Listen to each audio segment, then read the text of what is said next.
12वीं पीटी परीक्षा को लेकर अभी तक बवाल मचा हुआ है। वहीं दूसरी तरफ आयोग की तरफ से रद्द हुई परीक्षा को लेकर 22 केंद्रों पर परीक्षा का आयोजन किया गया है, जिसमें कि 12,012 अभ्यर्थी जो हैं वो शामिल होने वाले हैं और इसको लेकर प्रशासन भी पूरी तरह से अलर्ट है। तो फिलहाल हम गर्दनीबाग के राजकीय कमला नेहरू उच्च माध्यमिक विद्यालय में मौजूद हैं। यहाँ पे छात्र काफी संख्या में आना शुरू कर चुके हैं। वहीं आपको बता दें कि परीक्षा का आयोजन 12 बजे से 2 बजे तक होना है और परीक्षार्थियों की एंट्री जो है 11 बजे के बाद बंद कर दी जाएगी।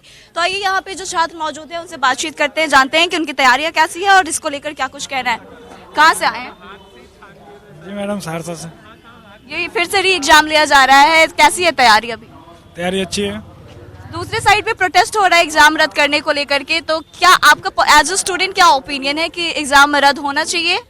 अब एग्जाम अगर रद्द हुआ तो फिर तो 6 महीने बढ़ जाएगी, तो फिर वो तो सही है नहीं। फिर बच्चे फिर लग जाएंगे 6 महीने, फिर एग्जाम भर्ती लेट होगी, तो ये सही नहीं है। अब जो हो रहा है हो रहा है। अब उसके लिए फिर दोबारा मैं कोई कह नहीं सकता। मेरा हुआ तो मैं बोलूँगा सबका हो, ये ऐसा नहीं बोल सकता मैं।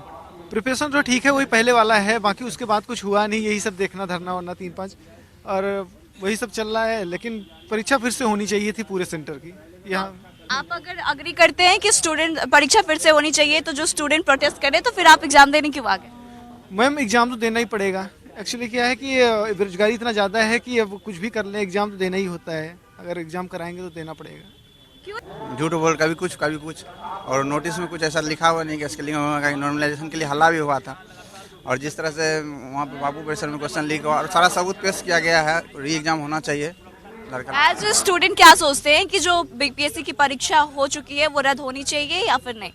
रद्द होनी चाहिए, बिल्कुल रद्द होनी चाहिए। फिर आप तो आ गए ना एग्जाम देने, तो फिर आपके साथ जो अभ्यर्थी हैं वो लोग तो प्रोटेस्ट कर रहे हैं, तो आप क्यों आ गए? नहीं, यहाँ पे आकर के भी किसी को आना नहीं पड़ेगा, देखना पड़ेगा यहाँ पे कैसा एग्जाम होना नहीं है। फिर वैसा ही हाल हो जाए, हो सकता है अंदर में फिर लिखाया जा रहा है।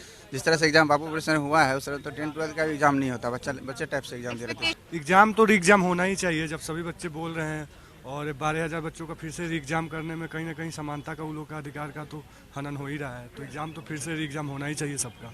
तो आप तो आ गए ना, आप तो प्रोटेस्ट में उन लोग के साथ नहीं थे।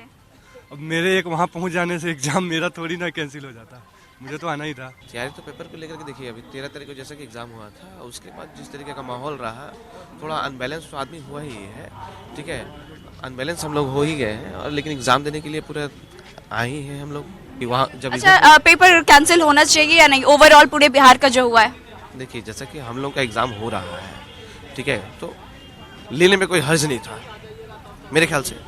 मेरा ओपिनियन है कि लेने में कोई हर्ज नहीं था, सबका एक साथ ले लिया रहता। और लेकिन अभी जो एग्जाम लिया जाता तो एकदम फेयर होता। लेकिन इसके पीछे जो कुछ भी है उसका जांच एकदम से निष्पक्ष होना चाहिए। देखिए, विजुअल के माध्यम से आपने देखा कि अब धीरे धीरे करके छात्रों की एंट्री शुरू हो चुकी है, जो कि 11 बजे आखिरकार बंद कर दी जाएगी। जैसा कि हमने बताया कि प्रशासन भी काफी हाई अलर्ट है।